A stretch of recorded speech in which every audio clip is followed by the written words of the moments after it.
Recently, I managed to cross the 20,000 subscriber mark, and this is a pretty big deal. This was actually the next milestone that I was kind of giving any kind of importance to, as far as one to acknowledge, celebrate, do something kind of crazy with it. There was this weird idea that I kept going back to, no matter how much I kept fighting it. It was an idea that I feel is about me, but it doesn't benefit me. It's not celebrating me so much as it is simply me just trying to at least funnel down as much knowledge that I know as much as possible, while at the same time also maybe fitting in some ideas that have been kind of created by some people of the community when I actually acknowledged that I hit 20k and took it to the community post to ask people what it is that they would want to see on the channel. And there was actually quite a few good ideas, one of which I can maybe, so to speak, embed into this video. And this video is probably one that I think I'm more or less ready to finally talk about with the amount of experience and knowledge that I know up until this point. For those of you who are relatively new to the channel, despite going to the About page and noticing that the date lists September 8th, 2021 as the year, or rather the date that this channel was created, I've actually been doing YouTube since 2007 with like 2 or 3 other channels, of which some of you may already know about and may have came from those channels. And maybe even recently found me, where you were probably searching up a specific YouTube for an action figure of some kind, and I popped up and you somehow a memory got unlocked and thought, whoa, this is Black Spider-David or Dark Spider-David from like 2007, 2009. And so the background that stretches to that point in time, I feel like is enough for me to be able to create a separation between subjectivity and objectivity when it comes to my figure reviews, because that's probably the bulk of my content. Even though I've dabbled into movie reviews, game retrospectives, vlogs, trailer reactions, etc., the bulk of the content, not just for those prior channels, but also for this current channel, has been action figure reviews from different scales, companies, ilk, if you will, and it still continues to this day to be the dominant subject matter, because that's where it all started. Back in 2007, where I was watching creators like Decompose cover Transformer figures from the 2007 movie line, and I looked at that and thought, I want to do that.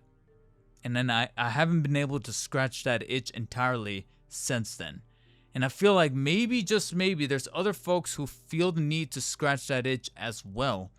And I think the most that I can do is at least try to relay some of that knowledge to some of those folks, especially going into a new year. A year that sounds really good rolling off the tongue, 2025. There's something about that year that I feel like a lot of people are finally putting certain eggs in really important baskets, among which could be a really lucrative YouTube channel where they can talk about stuff that they love, in which this case could be action figures, and maybe even make a little bit of a living on it.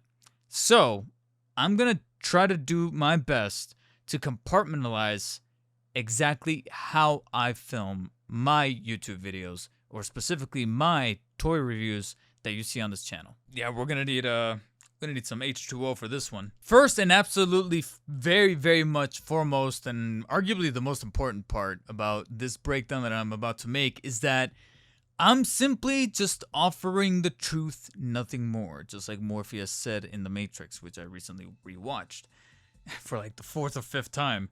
And the truth of the matter is how I make YouTube videos. At the end of the day, however you want to make your content is literally up to you. I know that sounds kind of like a given. That sounds like a very redundant thing to say, but there's just so much truth to absorb from that phrase, where you're like, it ultimately has to be your identity. And that's probably the first tip that I can give you, is that the YouTube video needs to be of your own identity. Sure, you could be inspired by so many different things. I get inspired, as far as the main YouTube reviews, the toy reviews that you guys see on this channel, when it comes to like very emblematic sources of inspiration. Like whenever I watch their content, or even I'm popping into their live streams, I get this slight little feeling, this weird sensation of like, I gotta go and film something right now. At least while I'm listening to them, I gotta go and create something that's feeling kind of inspired by that, but at the same time, I need to become self-aware enough to not 100% duplicate or rather replicate what they're doing so that it doesn't come off as a bit of a ripoff. But to list some inspirations, Bob Wolf from Wolf Den channel. So if you look up Wolf Den on YouTube, he predominantly does an awful lot of emulator stuff and Nintendo Switch stuff. In fact, the Nintendo Switch was really what kicked him off. But recently he's been doing an awful lot of emulator stuff. And as far as like the presentation, as far as the cuts, his work ethic, how he approaches A-roll versus B-roll versus editing versus what needs to get done for the week, and how he just, like I said, builds that momentum of trying to put out a video a week and retain that consistency. I get inspiration from him as far as actually showing things off on camera in a much more unique way, while at the same time trying to remain as very like, I don't want to say blasé, but very like, hey, I felt like talking about this, so that should be motivator enough to switch on the camera and be like, yes, this is what I really want to just dive head first and very, very deep into the subject matter. Scott the Woz, whether it be the very involved, very meticulous edited stuff that he's got on his main Scott the Woz channel, or when it comes to these much more laid back stuff where all you see is his hands and he's like moving products about and talking about them in a very passion driven but much more pared down style as far as the editing is concerned, so that it feels a little bit more straightforward and authentic and people can just kind of play it in the background. I kind of take a little bit of inspiration from his Scott Stash channel, where he has that secondary channel. He just talks about the things that he grew up with or how he sees certain things thus far. Like whenever I talk about McFarlane toys from Marvel Legends in a very broad scale where it's not a specific figure, I kind of take a little bit of nuance from that. And those are my primary two channels of inspiration. But the Gamer 2323, as far as sitting down and talking about things, not only in the live streams, but also in the main YouTube comment. And I can list a number of inspirations, but those are the ones that really come to me. However, nothing is able to inspire how I structure my content and how I kind of piece it all together than the classic pre-production, production, and post-production structure and staging of developing that content, going from stage 1 to 2 to 3.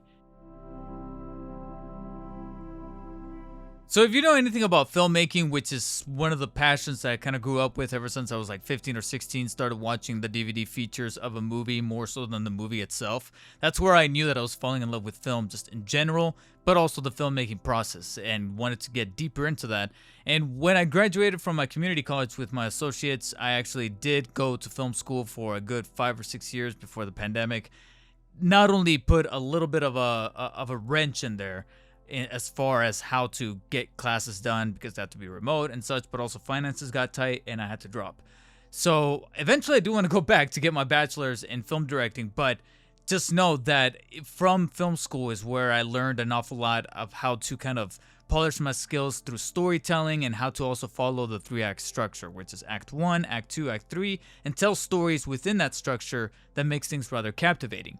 It's that structure, or as some people have called it, the Aristotle's poetics and such, where you want your Act 1, where you introduce things and establish the setting, establish the characters. Act 2 is where the plot really thickens and things twist in a way where they can't go back, and that's the meat and potatoes of your movie or even your show, and that's predominantly what the bulk of the running time is taken up by, is Act 2. And at the end of Act 2, our heroes or our protagonists are at their lowest point. They don't know where to go. It kind of looks like the bad guy may win, but they get some kind of source of inspiration or something gets revealed to them that makes them go, we can solve this, and that's what propels us into Act 3, and we get our final fight, which is eventually our climax, and we finish things off with a resolution. That template needs to be applied to as many YouTube videos as possible. I do it as best as possible. And of course, it kind of has to dance and kind of warp and twist in a way when you're applying it to a action figure review, but you still need to have it at the back of your head to be like, hey, I'm kind of also sort of telling a story, not just robotically telling people things off. Because when it comes to my process of ideation, again, it's my process. If you feel comfortable with simply just grabbing the figure, acquiring it somehow, whether it be a Marvel Legends, a McFarlane Toys, any or Jada Toys, Spin Master, whatever that figure is that you can easily find in a brick and mortar store like Target, Walmart, etc. Go out to the store, buy it, bring it home, crack it open, play with it for a couple of hours. Really try to hone in on a very firm opinion that is yours and yours only, and turn on the camera, prop it on a tripod, a very cheap tripod that only goes for about 20-25 bucks.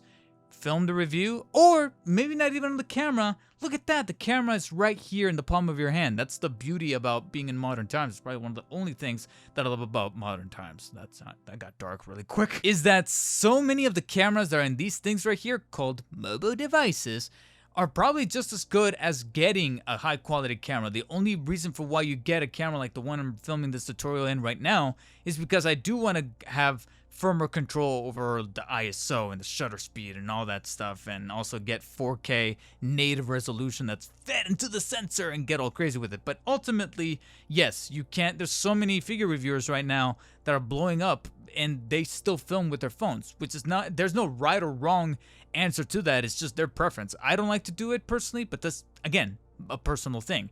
And when it comes to your process of ideation, if you really feel comfortable with that, do not let someone like me tell you that you need to go along with the remainder of this process.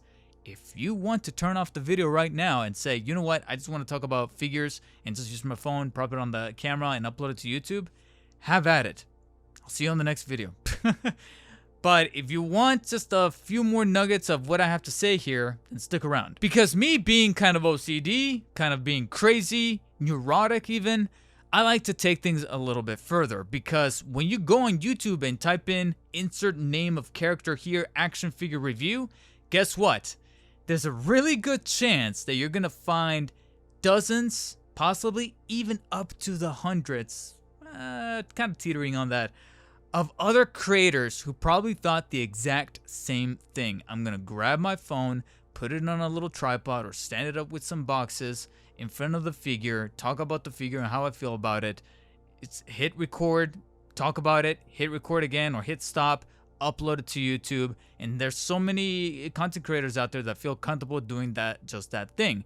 But at the same time, with YouTube being just so accessible and having all set equipment of not just filming but also editing right here in the palm of your hand, how much do you want to bet that that's going to then flush the market with just so many other creators that had the exact same idea? I tell, as cynical as it sounds, I tell my girlfriend this, I tell my friends this, that whenever you think you have a very creative idea, guess what? You just, with every passing second, that creative nature of that idea diminishes and diminishes, because there's a really good chance that someone out there already had that idea.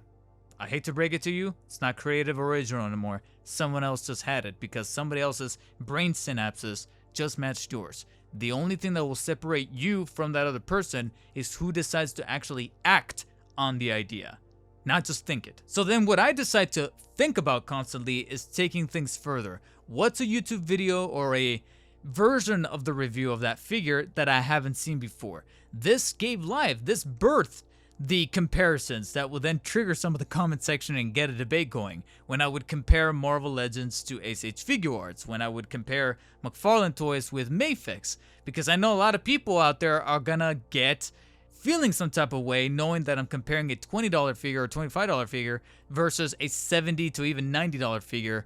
And that's not gonna sit, that's either gonna sit right or wrong with some people, but guess what? That's gonna create a discussion, and ultimately that's gonna create engagement. And I know that some of you are probably hearing that and thinking, well, then you're clickbaiting? How am I clickbaiting if what I'm saying in the thumbnail is exactly what I'm doing? I'm comparing these two different price points and showing what you're getting for that price. But it's ultimately that idea that people go, oh yeah, people review this Marvel Legends, but I never seen anyone compare it to a Figure Arts. What the hell is that? Even if it's, like I said, in a very conflicted sort of nature, they're looking at that thumbnail. They're looking at that title and going, what does this guy have to say? Click. They're in. that's where the ideation process starts for me. It's not about like, oh, the figure came in, and I know that ever so often there's going to be certain situations and certain case-by-case basis for certain things where I'm like, yeah, this needs to be a much more straightforward review because it's either hot off the presses, like McFarlane, like for example, when McFarlane recently did the Night People Batman, I knew that that needed to be a little bit more straightforward and couldn't be really compared to too much, even though it was the Nightfall Buck again, but at the same time, it was a McFarlane Toy Store exclusive. People can find this at the store, and it sold out within minutes. I already got a little layer of exclusivity to the review because of how scarce this product is, so I could technically get by on it just being a review, and that's how I approached it as far as structuring the video and writing it and bullet pointing it and assembling it all together. But when it comes to like your basic figures that you can just go to Target and find, like most recently with the Batman vs Superman wave with Armored Batman or Nightmare Batman, I don't want to just do a straightforward prop it in front of the camera, talk about it, and then we're done. What was in that thumbnail? The previous version of the BVS Batman. What was in the Armored Batman's thumbnail? That original Dark Knight Returns Batman from like 2021, because that's something that I didn't see on YouTube. When I typed in BVS Armored Batman review, I didn't see anybody compared to that. That's what the video ended up being. And that needs to be the next process of the ideation during this pre-production phase, is that you need to keep that thumbnail and title in mind. I know that you've probably heard some other YouTube educators talk about this ad nauseum, but I hate to say it, it kind of works. It really does, as far as what they call packaging, which is to have the thumbnail and the title work with itself. And I just gave some examples right there as far as that BVS recent wave where I compared it to that Dark Knight Returns figure because nobody else was doing that. Or I mentioned that it's because of that Dark Knight Returns version that we now got the proper armored Batman from BVS. That needed to walk so this one can run. And I had the arrow kind of pointing to it in the thumbnail to kind of say, hey, this is where this came from. And poof, there's your thumbnail, there's your title, there's your packaging. And that's why some people got stopped by that video. People that probably don't even subscribe to the channel, don't really follow it like that, but they've been really interested in the recent BVS outings, and it probably got fed to the algorithm, to their YouTube homepage, and they were like, oh, I gotta stop and check this out. I might not even like the video, but I gotta see what this is about, because they're saying that this came from the Dark Knight Returns from 2020 or 2021. What is up with that versus just your standard, hey, Armored Batman BVS review?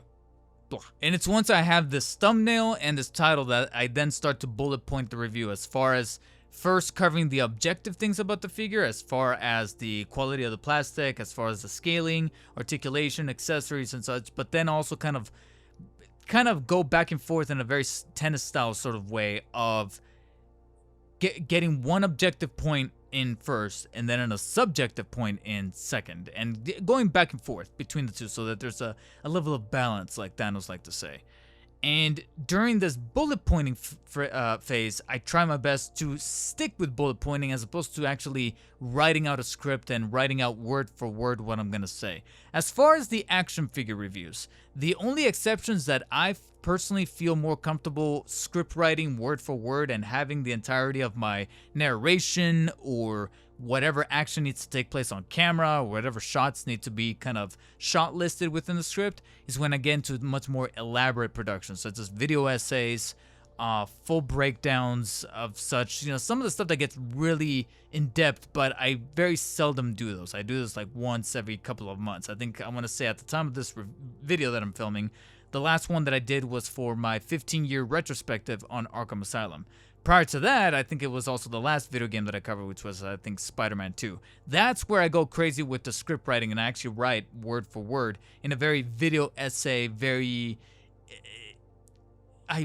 methodical kind of way of breaking down every point that I want to make clear in the video. But when it comes to action figure reviews, I want the level of improvisation to stick with me, so I bullet pointed with the key ideas that I want to transcend in the video, but never word for word, because then I want to segue from one point to the next in a much more organic manner instead of just rigiding it up with actual words that I need to say and then I feel subconsciously obligated to say. So I personally bullet pointed, but here's where things can get kind of flexible depending on the person, depending on how you feel comfortable. If you feel like you're not 100% there with the way that you talk, with the way that you try to articulate ideas, try to speak on mic, etc., go ahead and script. There's no right or wrong answer here. I just personally like to bullet point everything except the much more methodical stuff like video essays. That's what I fully write out, but just bullet pointing, I stick with action figure reviews because, well, you're supposed to play with figures. I like to also play with the videos on the figures. However, regardless of how you decide to write out your review, whether it be word for word as a script or as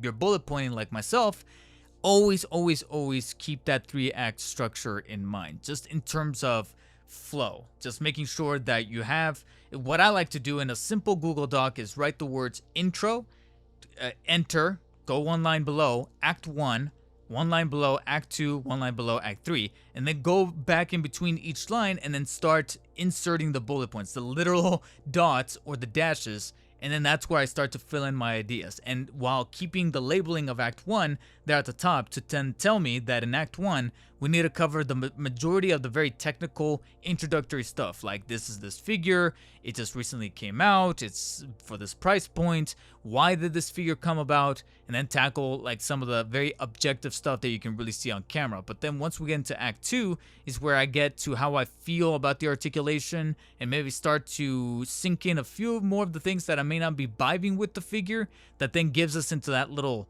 down slump that our heroes find in. But then at the beginning of act 3, but check this out, I like this about this figure, boom, we're going into the climax to say this is my favorite thing about this figure, or this is my final result. Unless the figure is absolutely that trash, I try to kind of bring it in a fight where I'm like, yeah, it's a climax, it feels satisfactory, maybe not the hero comes out on top, which in this case would be the figure, but at least we came out with a few hits to take down with us. And that's where that's my approach to how I kind of structuralize everything, even if I'm just bullet pointing, is keeping that structure in mind. So once I feel comfortable with how this review is going to flow, I gather all of my materials as far as the action figures, whether they be the main figures that have just arrived and I already unboxed, or the ones that I'm going to have to go into my storage unit to then pull for comparison, because it's during the ideation process where you have to do as much preparation as possible. And this is another thing that I kind of walked away from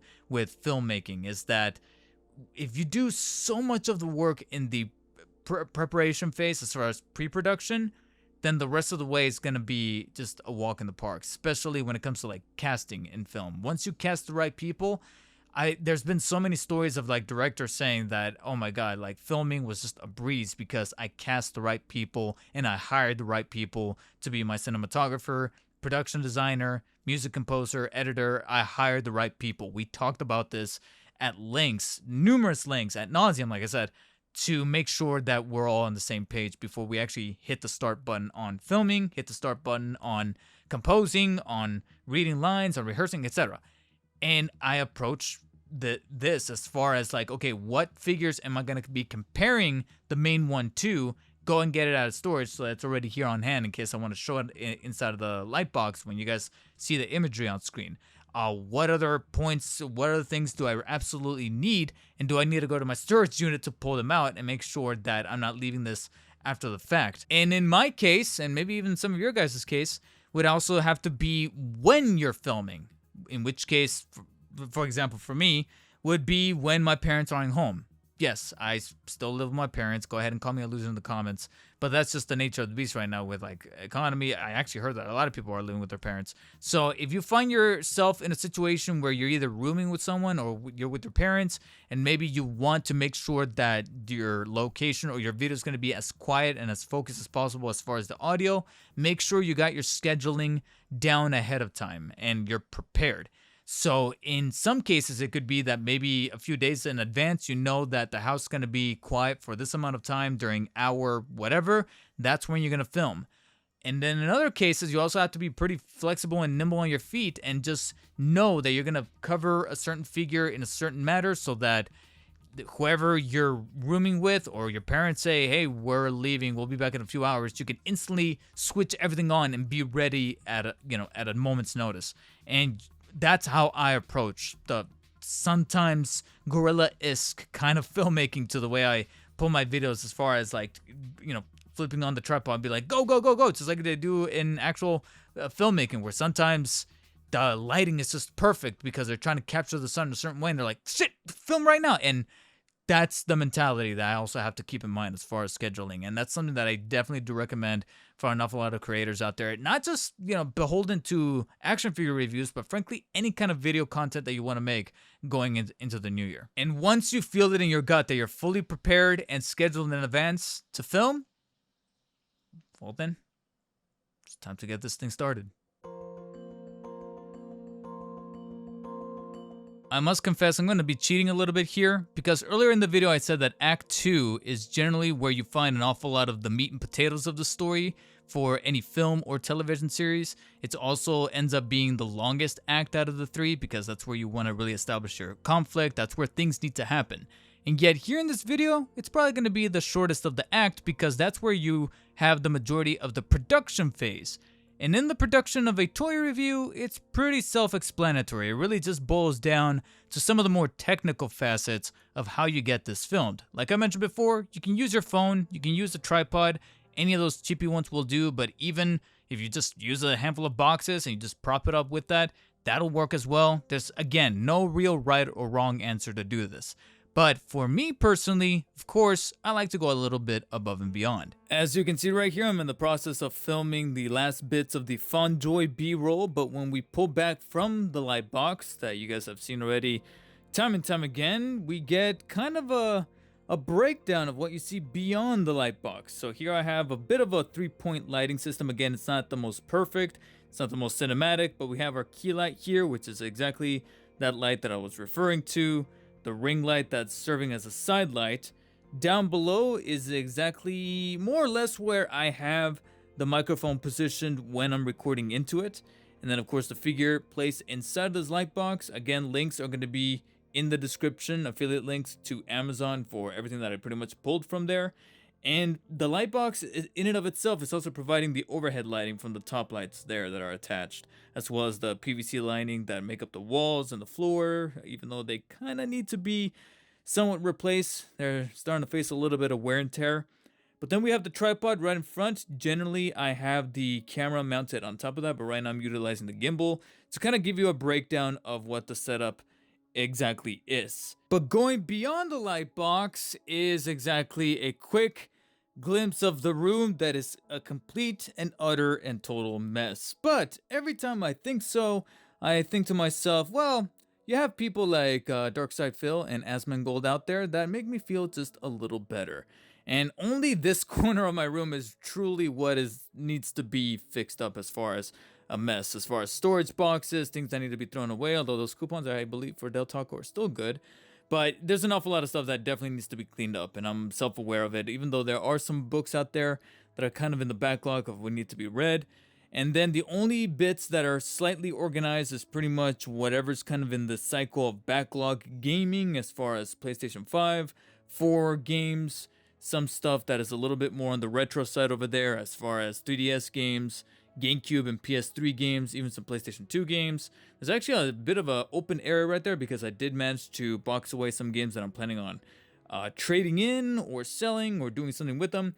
It's actually in this area right here where you'll notice an awful lot of figures just kind of sitting around outside of their boxes. That's because this is mainly where I keep all of my figures that are in some form of cycle serving a review, whether it be have yet to be reviewed for the A-roll, or I'm kind of swapping in and out of the light box for B-roll shooting. So you'll notice that I have a couple of others here that are part of that 3-pack from the Amazon Gold Label exclusive that comes with Owl, Talon, Nightwing, etc. and some figures to kind of compare it to. Some of the Spin Master smaller 4-inch right there that I have yet to film B-roll for, even though the A-roll has already been filmed.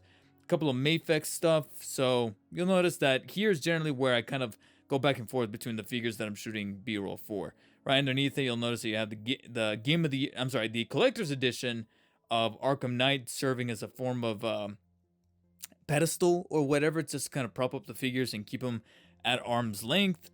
And then underneath it, a few more box of things that are either unboxed, serving as, like I said, the figures swapping in and out.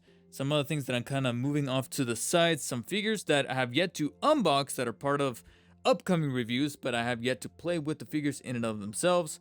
you'll notice that there's actually a little bit of a hint of something that I'm kind of working my way into finally unboxing and playing with right there.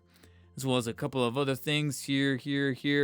Gonna have to breeze on through that one because I believe there's an address there, but that package, I am so looking forward to cracking that thing open, and I better because it was rather expensive.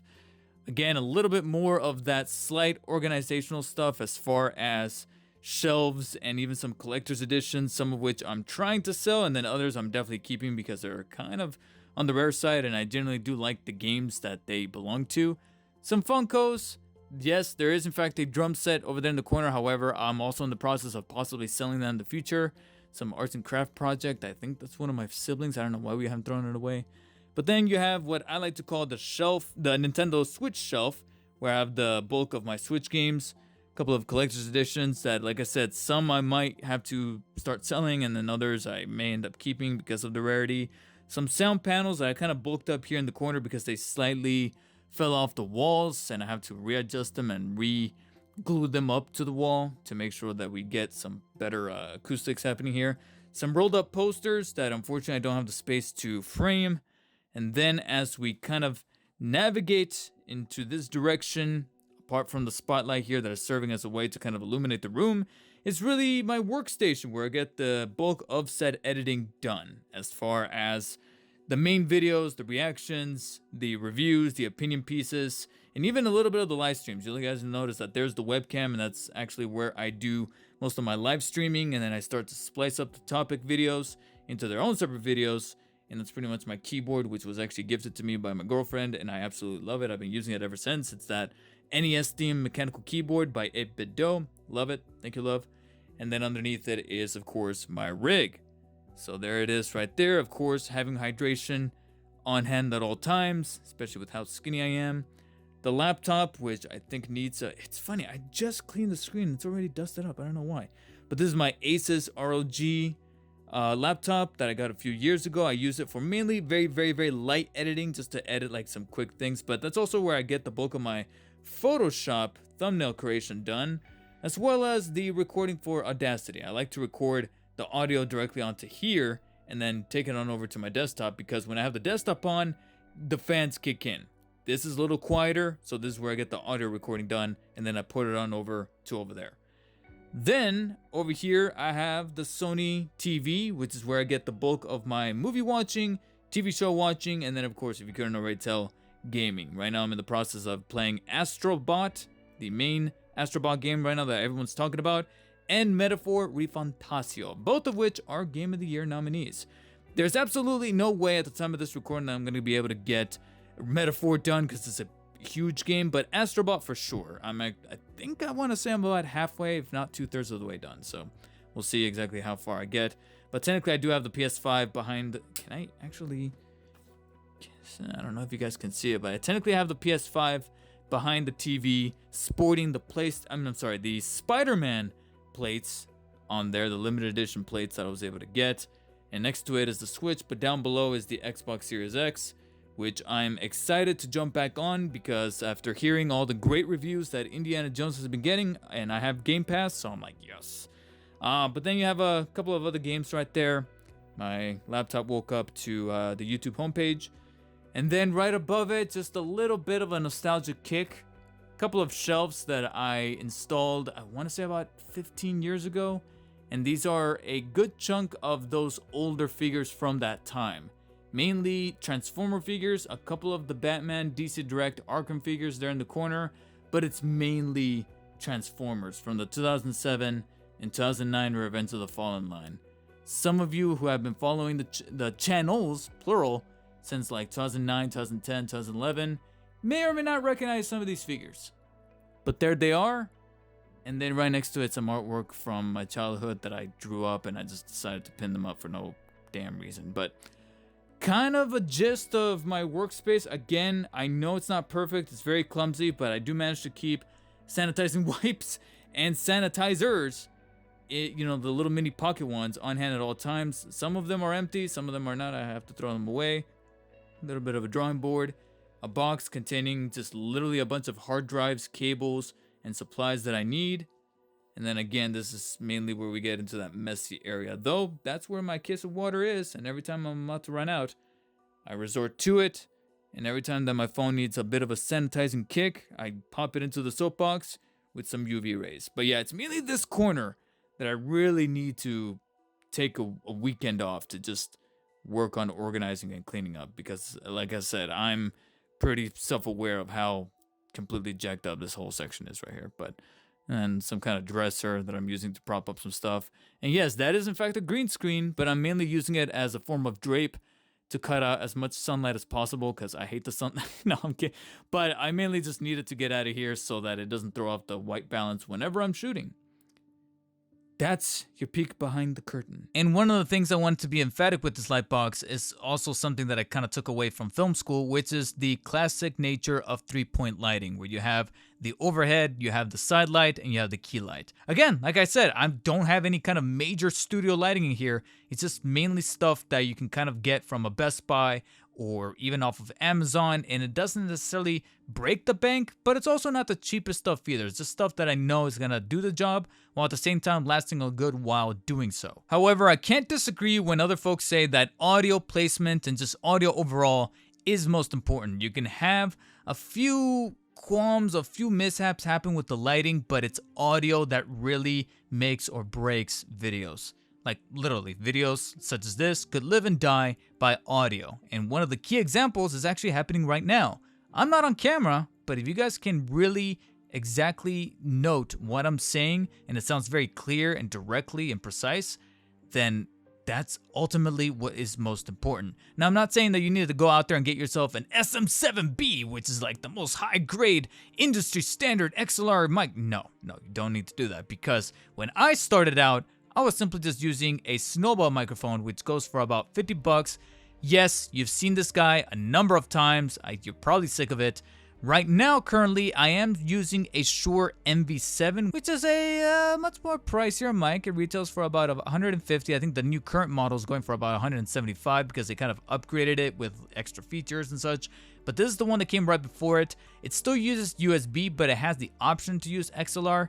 And again, I'm not going to go into the whole minutia of the specs and all that, but this is ideally the microphone that I use because I'm able to put it on an arm and have it be as close and as clear to my mouth as possible, while at the same time not being super high up like it is right now, because I want to make sure that I'm not going crazy with the plosives. Then the camera gets propped up to be in this wide angle that you guys have generally seen in the reviews. This is where the main bulk of the review is going to be filmed and how it's going to be filmed, as far as the what's referred to as A-roll, the talking head stuff. The main wide angle with me speaking about the figure, filming the bulk of the review, and it's going to be the main thing that's going to get chopped up later. As far as the camera though, I opted to go for a Sony a6400. This is a mirrorless camera, which means that the lens is feeding the image directly into the sensor. It's not using any kind of mirror to reflect it like regular bulky DSLR cameras. That's just my preference, because that makes the camera much more malleable, much more portable, smaller, being able to get into the light box in and out without any kind of, like I said, extra bulkiness to take up any room space, so I'm able to work with it a little bit more. And frankly, it's the kit lens that's being used for the main A-roll, for the wide angle that you see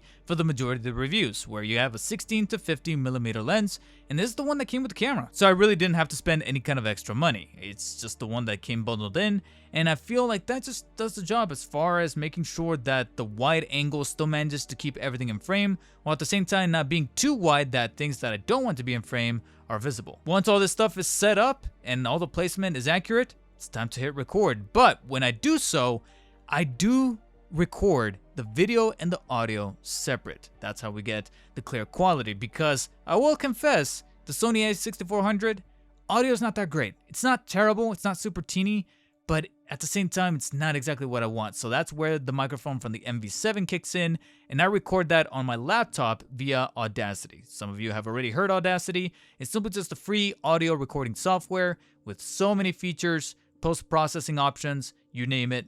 I'll kind of go over what I use a little bit later, and that's what's recording my audio when I plug it in via USB. I'm not using any kind of XLR, additional peripheral or anything like that. It's just a simple USB cable. And once I'm ready to film, I hit record on the camera, record over here on Audacity to record my audio. But before I actually start to talk, I do what I called a clap. If you've seen any kind of behind the scenes footage during the making of a movie, you may have seen these little devices called clappers, where an assistant kind of comes on set, hits the clapper, says mark or something like that, sound speed, and they start filming as soon as the director says action. I kind of do a variation of that myself. I don't have a clapper, no need for it really, since I'm the one mainly doing the editing, so I know exactly what we're talking about. Plus, we're talking about toys. But I do like to do a couple of periodic claps at the beginning of my reviews to make sure that later on during the editing process, it makes it easier for me to line up the audio and the video since they're being recorded separately. And then we're off to the races. We start filming. And that's pretty much really about it. Following the structure, following the way I bullet pointed things. That's how I flow from beat to beat, and I just record while at the same time making sure that I drink water periodically. Because eventually you are going to hear it. Trust me, if your audio is as good as I really do advise for it to be, then we're also going to be able to note when exactly your voice is about to go out. So make sure that you're lubricated, make sure that you got yourself some water, maybe even some tea with honey, something like that, but make sure you're not drinking anything that's going to be dehydrating yourself. And since we're talking about action figures, guess what? The action figure is not the only thing that's going to be on camera. It's also going to be your hands. So make sure that your hands are flexible. If you have to crack certain knuckles, go ahead and do so. That way you're able to move your fingers and move your hand about in a much more comfortable position, and you're not feeling like the cramps while you're trying to hover over the figure as well as inside of the light box, like ever so often I have a tendency to do. And also, I sometimes have to deal with sweaty hands, so I have a hairdryer on standby to make sure that while I'm taking my little breaks to drink some water, I'm also turning that sucker on to make sure that I'm drying out my hands as much as possible. Otherwise, we're gonna end up with some legitimate drippage inside of the light box. Yes, I know that sounds disgusting, but I'm being completely blunt and honest here. And since I have to deal with it, I imagine that there's some other folks out there who probably have to do so as well. And as you bring it all home with your last bullet point and your final verdict, we finished the video, now we're on to post-production. And yes, I'm not kidding, for me, post-production starts almost immediately after I'm done filming the review. Well, what do I mean? For me to explain, first we have to take a dump. As in, we have to dump the footage. So obviously I got myself an SD card reader right here to take the SD card from the camera after filming my review, pop it into my tower, and then lo and behold, you simply just open a folder from the SD card to then the folder that is gonna have all of my footage.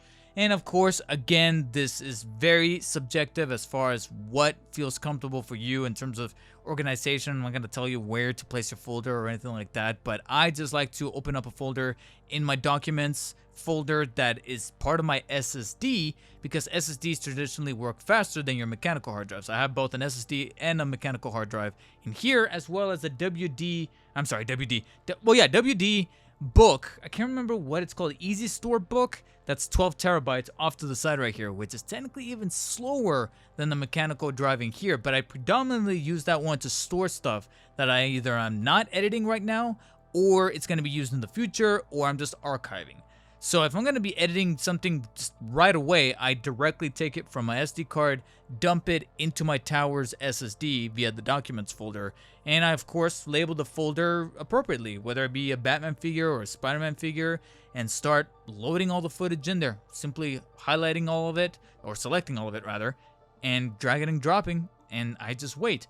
While I'm waiting for that to happen, I then go over to Audacity on my laptop after finishing recording all of the audio, and I begin my post-processing process, where you have to apply a few modifications to make sure that we're kind of cleaning up the audio a little bit. I like to apply noise reduction, a compressor, a graphic EQ, but not too much when it comes to either bass or treble. I like to amplify both of those things, but not too much. I kind of make the whole thing look a little bit like a smiley face, but I don't want to go too far crazy up or down, because later we're going to add a little bit more post-processing during the actual editing process within my software. And then once I have those three main things, I add a limiter and a normalizer to make sure that when I compress and we're bringing the audio when I'm not talking down, it's subsequently bringing my peaks higher, but then the normalization stage will then cut things off to make sure that it's not super staticky when I get super loud. And this all takes a good amount of time. Of course, it really depends on how long the review is or how long the video or the recording was. But on average for my 30-minute reviews, this takes a good like 10-15 minutes to do, at least in general, the entire post-processing process. So you'll finish one effect, that one's done, I'll finish the next one, go on to the next one, and once I get those main ones that are listed down and out of the way, it's finally time to export. Sometimes I export the whole thing in one fell swoop, or in other times, if I want to retain some quality, but I know that Audacity has like a 4 GB limit, I do it in chunks. Once I get the exporting done, I then take, I could go two methods here. I can either put it on a hard drive and then from the hard drive over to my main editing tower right here, or sometimes, because I know that I'm doing an awful lot of other things over here passively, I then go on my Google Drive, which has like 2 terabytes of extra space that I pay for, and I'm like, well, I might as well utilize that. I then upload my audio to Google Drive, and then I'm done here as far as audio, as far as my laptop, and then I pull up Google Drive over here and download that audio that I just uploaded, but then now onto this tower. And then from there, take it and put it into the same folder that I dumped my footage. That way, all of my assets, up until this point at least, are currently sitting there. Once I'm ready to, as some programmers and people who are really into tech like that, like to lock in, then it's time to pull up my editing software and begin the proper editing process the way that I approach it. I like to use Vegas Pro. I'm a PC user. I know that technically being a PC user does not necessarily mean that I can't do Adobe Premiere Pro, but for some weird ass reason, I just can't. I've tried Adobe Premiere Pro a number of times. It's like that game for certain gamers out there that they know is probably like the biggest thing. That one of my inspirations, the Gamer2323, he has tried playing Witcher so many times, and every time he's like, I can't do it, he drops it. And to me, for him, The Witcher, for me as a content creator, it's Adobe Premiere Pro. I've tried a handful of times to try to edit a video. I don't know if it's because I grew up with Vegas back when it was owned by Sony, and that was kind of like my gateway into very flexible, very crazy and convoluted styles of editing that's not just your average Windows Movie Maker or Cyberlink Power DVD, whatever it's called. This is one of the industry standards, but of course not necessarily favored by everyone. It's usually like, if you love Adobe Premiere Pro, you're not going to like Vegas Pro because of the constant crashes, which even I acknowledge, but there's something about the workflow that is just so embedded into my DNA that I just can't let it go. But at this point, it really depends on which one you're going to vibe with as an editor. If you love Adobe Premiere Pro, keep on using it. If you love DaVinci Resolve, keep on using it. If you like Vegas Pro, if you like Avid, which I think is even worse than Adobe Premiere Pro. But if you love Avid and you vibe with it, go ahead and keep utilizing it. Again, at this point, there's really no right or wrong answer. I simply just boot up Vegas Pro to create my timeline that is either a template from a prior one, or if it needs to be a new one, making sure that it's at 4K resolution because I want to cram as many details into my preview as much as possible. Even if the end result doesn't get rendered in 4K, I like to edit in 4K, at least with the specs within my tower. Which I think at this point I would mention as far as what processor I use, what graphics card I use. I'm not going to do that. I'm not going to do that because I've already seen so many times that when we start to go into the labyrinth that is video editing, not just for toy reviews, but frankly for any kind of content on YouTube, the shit gets ugly as far as the comment section. You have so many people saying, you shouldn't be using this. You should be using this. No, you should be using this. Man, that's weak, bro. Like, I'm not, no, we're not doing that. We're not doing that. I'm sorry, but we're not doing that. You know what we are doing? We're moving on. I then grab the A-roll that I filmed, which is basically the talking head stuff, that wide angle with my hands holding the figure and me going from point A to point B, as well as the audio that I recorded to Audacity, dump it all into my timeline. And then, you know that clap that I mentioned? No, don't get ideas, not that clap, but the clap that I did on camera to make sure that you heard it on both the camera as well as Audacity via the microphone. Guess what? Now you can actually see the waveform of where I clapped there at the beginning. That's where I take the claps, line them up, and then lo and behold, if I play the rest of the audio, it sounds in sync. There might be like a little microscopic echo, but it's much better than it would have been if I had just guessed it. And I know that there's shortcuts via Adobe Premiere Pro or even like the latest models of a Vegas Pro where you can use like, it uses kind of like AI or like listening software to kind of listen ahead and be like, oh, I can lighten it up for you. I'm sorry, but I like to retain control and I want to do it myself. So that's how I do it. Line it all up. Reduce the audio. I don't necessarily delete it, but I lower the audio down to 0 from the camera. Just keep the microphone one that was fed into Audacity. And then after that, I hit the G key, lock it all together. Now we're dealing with just one big timeline file. And then at that point, I like to be a little contrarian and go ahead and apply post-processing to the audio and also any kind of visual processing to the image, whether it be color correction, brightness and contrast modifications, any kind of like reframing of the A-roll, anything that really amplifies the image. So obviously when I film from camera to then YouTube video, it's gonna go through some effects processing to make sure that colors pop a little nicer, it's a little sharper and a little clearer. So what you see on video is not necessarily what came out of the camera, but that's never the case. That's something that I think a lot of people should be transparent about, is that regardless of how high caliber of a camera you're using, you're always going to end up modifying your image for either a certain style or mood.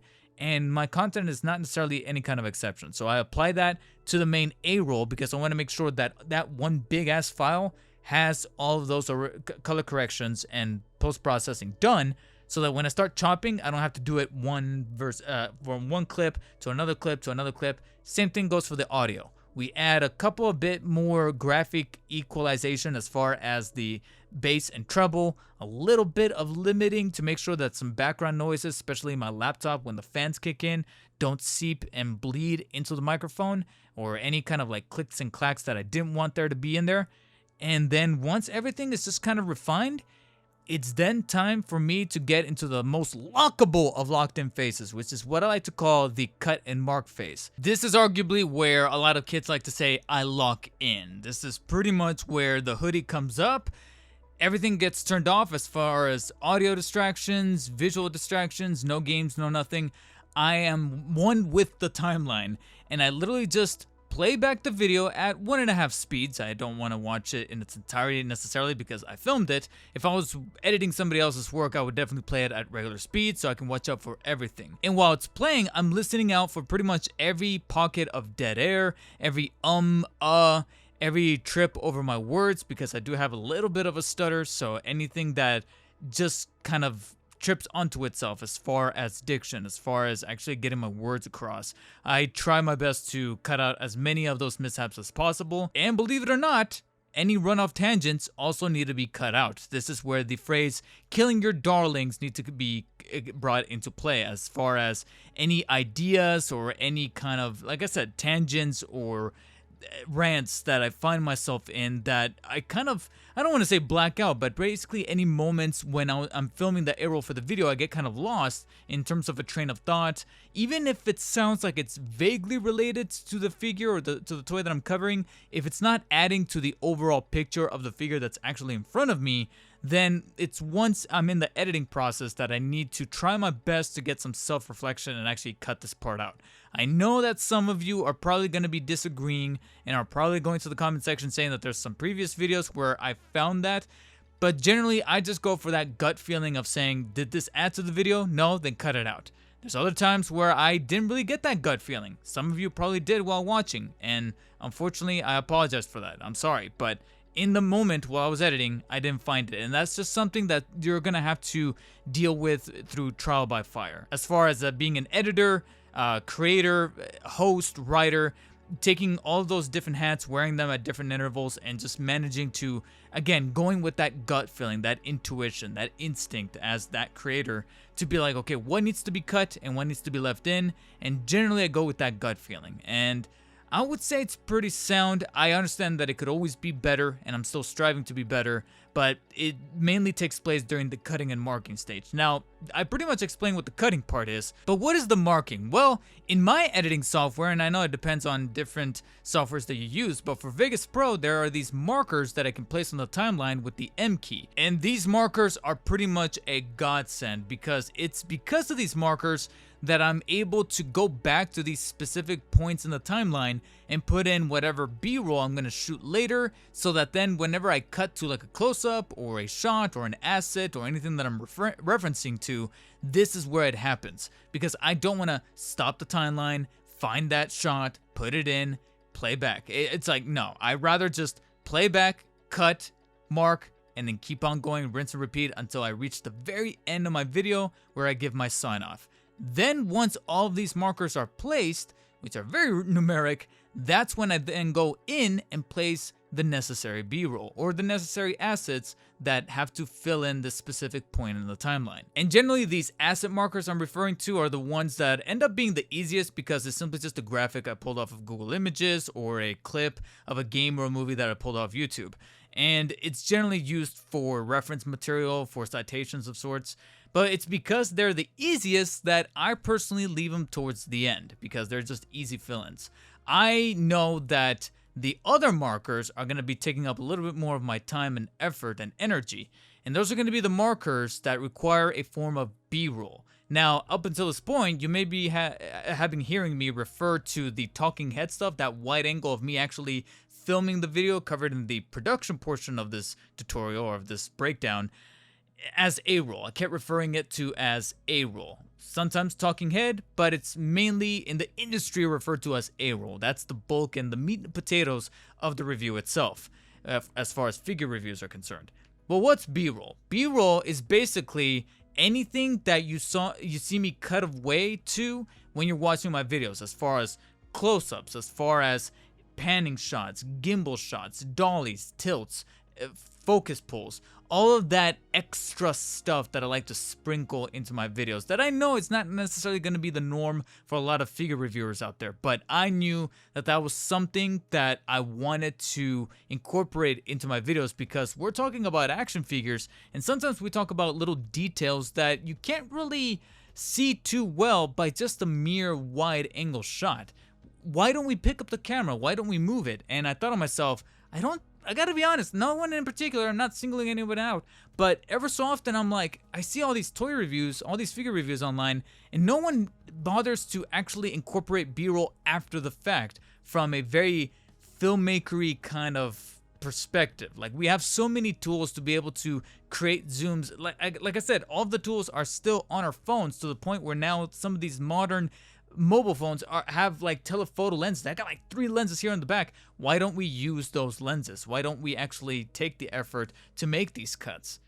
And that's the kind of content that I wanted to see more on YouTube as far as figure reviews are concerned. And that's why I thought, I know it's going to take extra time, and I know that this is going to put off figure reviews way after they've already been covered by so many other figure reviewers out there that are beating me there to the punch. But I know that that extra time is going to be worth it because I want to make sure that this is a video that I would like to see on YouTube, and that's my approach. And the bulk of my process as to why sometimes these reviews take so long to make is the B-roll. And thankfully, it's the B-roll that is, I guess, the simplest to approach as far as scheduling and manageability, because this is the B-roll that I'm cutting to without any kind of audio, no kind of rigidness to it as far as when I can film it. I can film it whenever, and this is something, a facet of the process that I recommend you just fit into your own schedule whenever that you like. Now, for me personally, I want to try my best to not burn myself out as far as filming B-roll, because unlike A-roll and even unlike editing, B-roll is probably the most physically tasking part of the process, because it's almost like you're doing a very excused version of yoga when you're filming B-roll for any kind of product, any kind of physical tangential product you hold in your hand, not just beholden to action figures, but for tech reviewers when they're covering like a phone, when they're covering a piece of technology that they have to like shoot some kind of physical thing, and not just a game, not just a movie, not just a TV show, but like a physical product that they have to put in front of the camera. If they feel the need to film some kind of B-roll, like myself, I like to do with my videos, you're gonna be putting in the work. You're gonna be putting in the elbow grease, because it requires an awful lot of crouching, a lot of hovering over the figure, a lot of moving of the arms. It's almost like you're doing like I said, a very nerdy, introverted version of Pilates when you're filming this B-roll. Now, do you need to? No, but that's just where I push myself to get some of these shots that require an awful lot of, like I said, tilting on the tripod, focus pulling, a lot of panning shots, a lot of like moving of the camera, moving of things to make sure that it engages the viewer. And that's the approach that I like to take. And again, most of the tech is still being utilized, carried over from the A-roll as far as the tripod and the camera. But where some wrinkles do get added is that with this mirrorless camera, since you're able to swap out the lenses, I actually opt in to switch between the kit lens, the 16 to 50 millimeter, whenever I want wide angles, whenever I like B-roll that includes more than just one figure, or if I want to move the camera and still keep certain things in frame, I still keep it with this kit lens to make sure that everything is still adjustable as far as flipping from the 16 millimeter setting to the 50 millimeter setting. But when we have to get very up close and personal with little minute details as far as really focusing on like texture or a joint or anything like that, like every time that I cover articulation on a figure, I switch over to a macro lens. Gotta be honest, right now the exact millimeter focus or the f-stop is escaping me. I'll probably put it on the screen here in post. But this is a macro lens that's also an E-mount that fits this Sony A64 camera. So I just swap out to this lens, and this has a rigid f-stop, so I can't really switch between 16mm to 50. It's got a set amount of millimeters.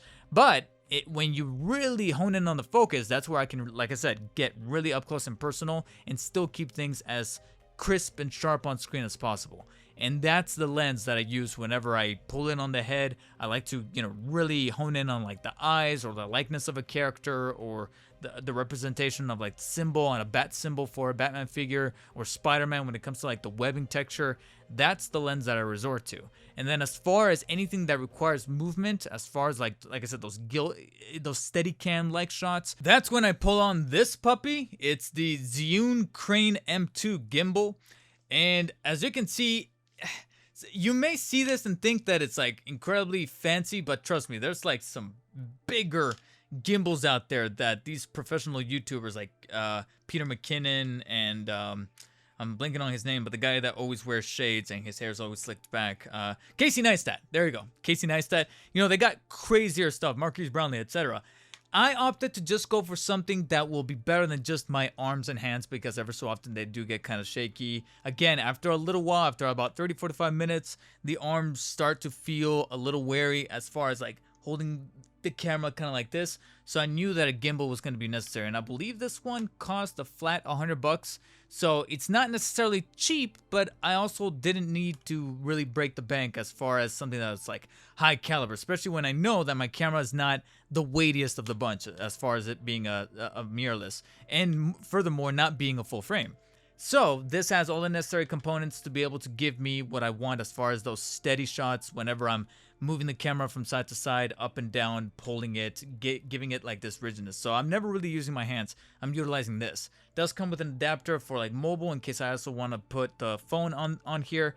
And again, I'll try my best to post as many links in the description as far as all the equipment that I use, from this mic to this gimbal to this camera, and even to the turntable, which ever so often you do see on the B-roll whenever I have those like rotating shots for the rating and for the opening shots. This is the turntable. It's from a company called Jayegt, Jayegt. I guess that's what it's called. I definitely have it in my Amazon history, and that's where I pulled it from Amazon. So I'm not going to any like crazy websites or anything like that. That's where I pulled it from. It's got the settings here, so you can manage the speed, the direction, etc. This is the size that I predominantly use for anything that's pretty much 6 to even maybe 10-inch scale. But once we start to veer into 1/6 scale territory for like hot toys or even in art, and things get kind of crazy, and I'm not just talking about the figures, but also for anything that is very boxy as far as the packaging is concerned, I actually did opt in to get a second turntable that's much wider. Again, link is going to be in the description. I can't remember who makes it, but it's probably about a foot in diameter, and this one's a bit more motorized. It's not battery powered. This one's battery powered. It could be recharged, but it has an internal battery.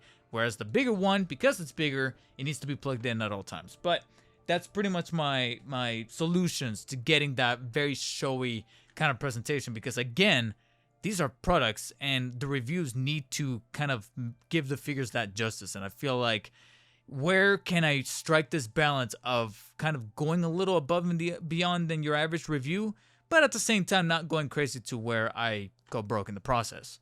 That's really about it. It's all about balance. And that kind of mindset about balance doesn't just go towards the equipment that I use, but also just how much I film as far as B-roll. This is actually something that even I have a tendency to kind of go a little bit overboard, and even I'm trying to do better and to try to train and discipline myself to do every single step of the way, even after like, again, 17 years of doing content on YouTube across 3 different channels. This is still something that I struggle with, and that is overshooting, where sometimes I go a little bit crazy with the B-roll to the point where I have the inverse problem, not so much of not having shots, but having too many shots, that when I kind of dump them over here and I start to fill in these markers, I sometimes have actually too many shots that I'm like, which one do I use and which one actually translates the point I'm trying to make in the A-roll part of this, in the part of the timeline for the A-roll for when I'm speaking. And, which shot best exemplifies what I'm trying to say. And ever so often I find myself in that situation where, again, I have to go back to that filmmaking mantra of killing your darlings. Which shot looks so badass and look cool, but it needs to be deleted because it's not feeding into the grand picture of things. And there's been a number of times where I had to delete certain shots that I made that I thought were perfectly in focus, that like the gimbal, I was moving it in a specific way and I managed to not bounce too much with my wrist. That was a very suggestive motion, I'm so sorry. But basically I was able to turn the gimbal just the right way while keeping the figure in focus. But then I noticed that there was a different shot that was static and I focus pulled and it showed the exact detail much better than the gimbalized version. It just simply did. It showed up on screen much better than whatever was shown to me via the screen on my camera or on the viewfinder. And I was like, well, I'm sorry, but as someone who just pulled this review up on YouTube, that shot does a better job of showing what I was talking about than the gimbalized version that was very showy. Has to go into the recycling bin. And I knew I needed to do something about my whole overshooting situation, and not just because of the killing your darlings phase of the editing process when filling in these markers and cutting them out, but also when I knew that sometimes my work started to falter because I was overworking myself. Ever so often I would find myself reaching hour 2 of shooting B-roll and I can physically feel it in my arms and legs, and then ever so often I would then get a shot and think to myself, okay, I finally got the shot. It's done. It's over. It's off the checklist. Sometimes I create checklists on my Google Keeps folder. And then when I go back into the editing process, dump the footage, and I watch that shot, it's terrible. And I'm like, yeah, I think I know why it's terrible. It's because by this point, I was tired. I exhausted myself. And whether you're conscious to it or not, or you acknowledge it, it's going to show in your work. So don't push yourself, don't overwork yourself, which is why when I shoot B-roll, I try not to go overboard, not just for the sake of not having to kill too many darlings, but also because I just don't want the work to have to be reshot over and over and over, which is why the bulk of the time, if I know that it's a video that I don't have like a set timeline for or a deadline for, it doesn't have to go up at a certain day and I can kind of be a little lax about it, I shoot the B-roll for it after my shower, because after that my body's a little bit more relaxed.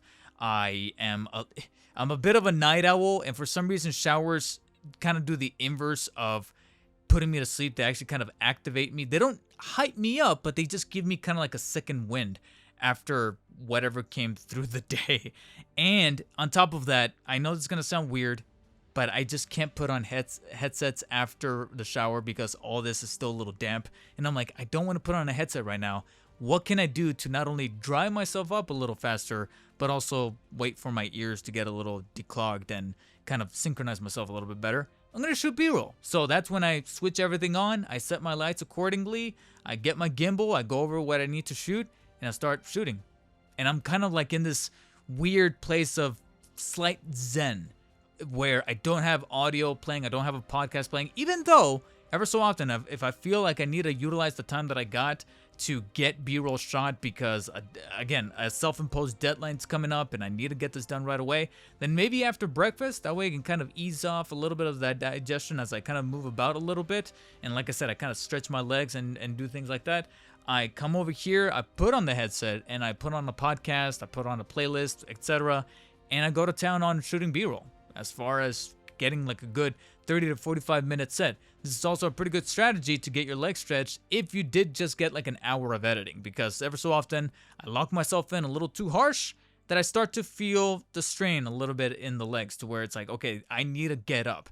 You cannot underestimate how much you need to stretch periodically ever so often, especially about every hour or so, because I've heard horror stories of people developing these blood clots, and sometimes they end up with careers that were very sedentary, office jobs, and yes, even content creators. So I spent a good hour of editing, either cutting and marking or filling in these markers, stretch for about 15-20 minutes, and if more editing needs to be done, I go back to editing, or if I can afford to take a longer break from editing, switch all the lights on and go to town on the B-roll. Now, as far as what should be filmed for B-roll, again, that's another one that only you can tell. For me, I like to do a 50-50 split on objective versus subjective. You'll see some shots in terms of like style and template kind of repeat themselves from video to video, as far as, like I said, putting the figure on the turntable and kind of panning up to show it off in a very display trophy-like kind of way.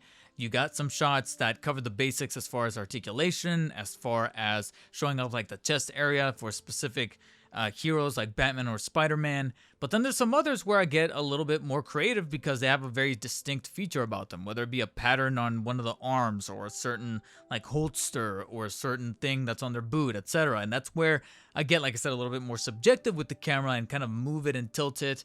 If there's a character that has like a very droopy expression, then I have the camera tilting down, because then it looks like they're small and diminutive, and it feeds into that emotion or that expression that they got going on their face. If you ever like change expressions, so say for example Miles Morales, like the figure arts, or I think it was the figure arts one that comes with different head sculpts. You got the neutral one, so I'm gonna keep the camera neutral, but then you have the happy one, so I'm gonna kind of tilt a little up and make them look a little bit more presentable. And so I have the camera kind of move up. Again, I approach it from a director standpoint, not because, you know, try to make myself sound important, but just in my gut, I'm like, I don't want to just have the camera be normal. I want it to actually move and look different than your average figure review, because so many people are just not taking advantage of how much they can move the camera. If I can move the camera, I will, even if it takes a little longer to make these videos. And that's what dictates the B-roll. That's what dictates the time that makes these videos. But eventually I know that the finish line could be reached. So once I know that an awful lot of these markers are on the verge of getting filled in, and all the assets are made up as far as, like I said, the graphics, then we start to kind of bring it home with the final stretch as far as titles, effects like the rating that pops up on the screen, the sound effects that kind of come with it, as far as that little tung, or anything that requires like a record scratch, or if I have to censor myself because sometimes I get a little bit passionate, and then once I play back I notice that I dropped the F-bomb or anything like that. As far as I see it, I try to keep it PG-13, so F-bombs get censored, but everything else I kind of leave in. But at the same time, I try to space it out to not be so pervasive in my language, but I try to stay as free-spirited as possible.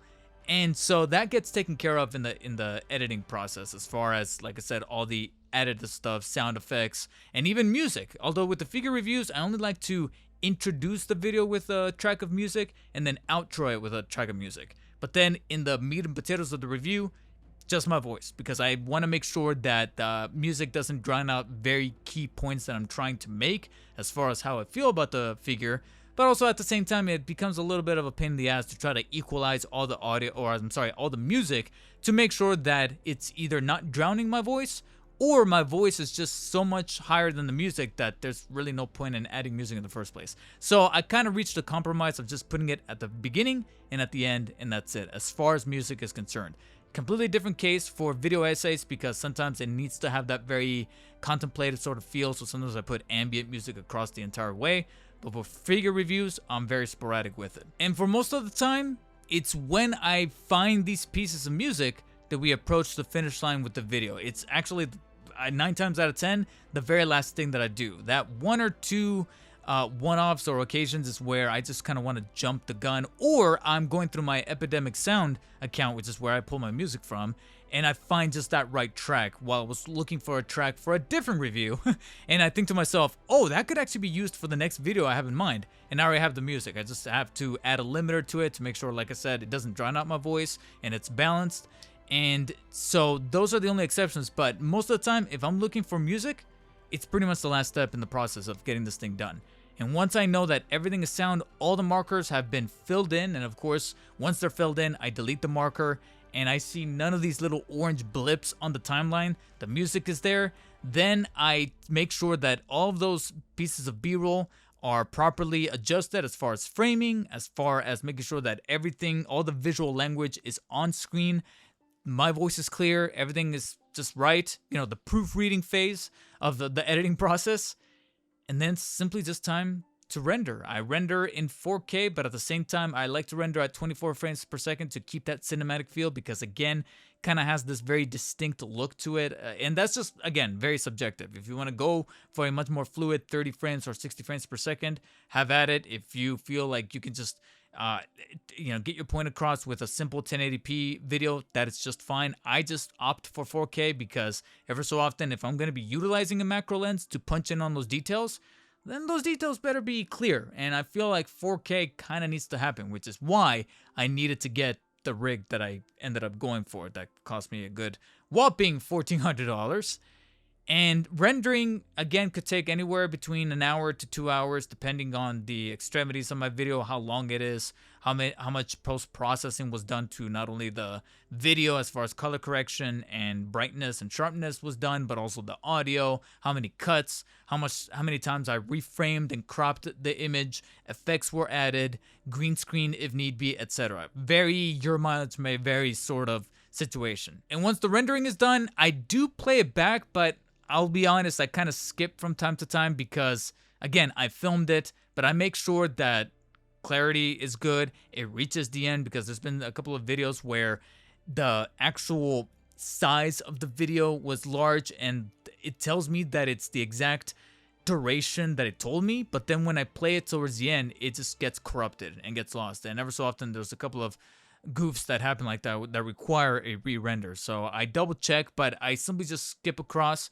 because I know that I have a little bit of undiagnosed OCD. So if I sometimes find just something that was a little off as far as framing or as far as a cut, maybe I cut a little too early or a little too late, I'm gonna want to re-render, and sometimes we just don't have the time for it to be absolutely 100% perfect. That's another thing that I'm working to make sure that I'm not a slave to, which is my own OCD, to be like, that needs to be perfect, I need to go back into the timeline and re-render. Trust me, I suffer from that as well, and if you also have those trappings of like, I gotta make sure that that's why I play it back just to make sure that it's playable, but I don't watch it second to second the whole 30 or 45 minutes of the video. I just do not do that. I have to skip throughout, make sure that it's one solid file that is the right duration, that is the right size. And once I can confirm that, I open up my YouTube, start uploading.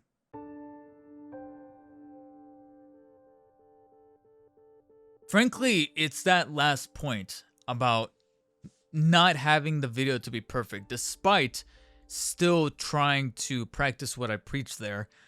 Having the final product be great and the best that you can do, while at the same time not being the most objectively perfect product that anyone's gonna watch, is probably the best piece of information or experience that I've exposed myself to, that I can kind of not only pass on through this video, but also end this video on. Because once I hit upload, things then get kind of outside of my control as far as what I can put into this video, because the YouTube algorithm is just constantly changing so much that depending on how long you make these videos, how you approach it from a, like I said, subjective angle, where you want to go for a quick 5 to 10 minute thing, or you do want to break down every single little detail about the figure like I like to do, to the point where the video gets to that 30-40 minute mark, but you want to have it be a very informative piece that people maybe watch it in chunks and kind of add it to their save for later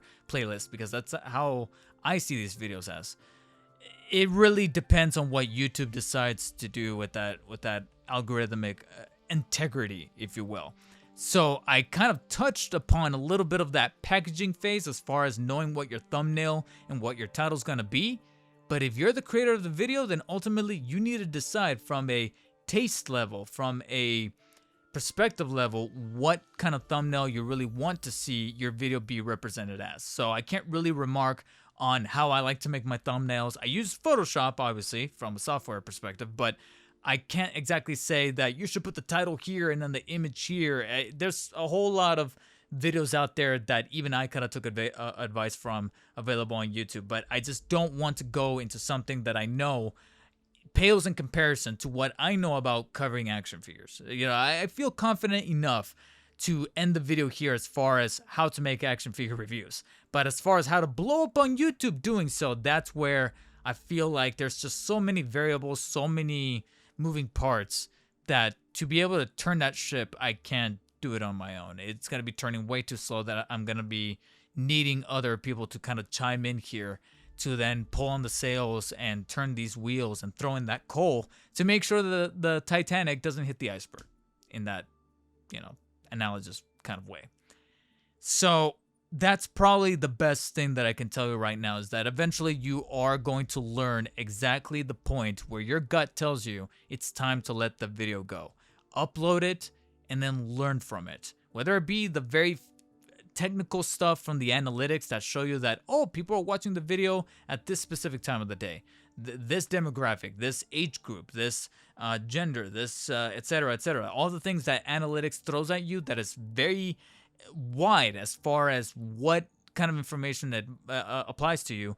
Check it out. At this point, the only thing I can really tell you objectively is to schedule your uploads. So this gives YouTube a little bit of ample time to process either an HD version, or if you're rendering in 4K like I do, the 4K version. That way it's as pristine and as clear and as uncompressed as possible, because we all know about YouTube's compression system and how they manage to really lose a lot of detail. And when you're covering action figures, you definitely don't want to lose that detail. And I definitely schedule at least overnight. I try to make sure that all of my uploads are done and scheduled, ready to go up the following morning. That way it has overnight to process said HD and 4K versions. And I generally upload at 9 a.m. Pacific Standard Time. Now, as far as the days, that's where, again, you're going to have to learn through trial and error. As far as experimentation, as far as getting your analytics in order, getting an actual batch system in terms of not only filming a bunch of stuff and uploading a bunch of stuff, but then you get an awful lot of that information back so that then you can space out your uploads according to where they need to go. I opt to upload on the weekends because I know that that's mainly where a lot of people have their free time for the most part. And then the stuff that I know I can kind of spare to not get an awful lot of engagement, but I know it's still kind of an interesting video that I wanted to get out there.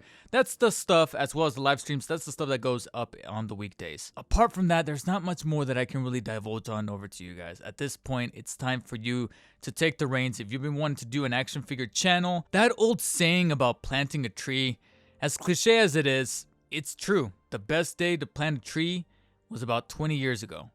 The second best day to plant a tree is today. And that's why I feel like that mentality definitely applies to creating a YouTube channel. It's like, I know that the start of a new year brings about new resolutions, and it kind of gives you a little bit of an incentive to start. But frankly, you really shouldn't be beholden to some kind of timeline, some kind of turning of the leaves or change in the stars. You do it. All right, you do it. Stop letting it take control of what you do. You do it. That's what I did it. There was no significance between starting this channel on September 8th or 9th, I think it was September 9th, 2021. There was literally no significance to that date. I just thought, you know what? Let me start this up. And that's exactly what I did. And now it has some significance because that's when I started the channel. So when are you going to start yours? Thank you guys for watching. Appreciate you. And as always, stay humble.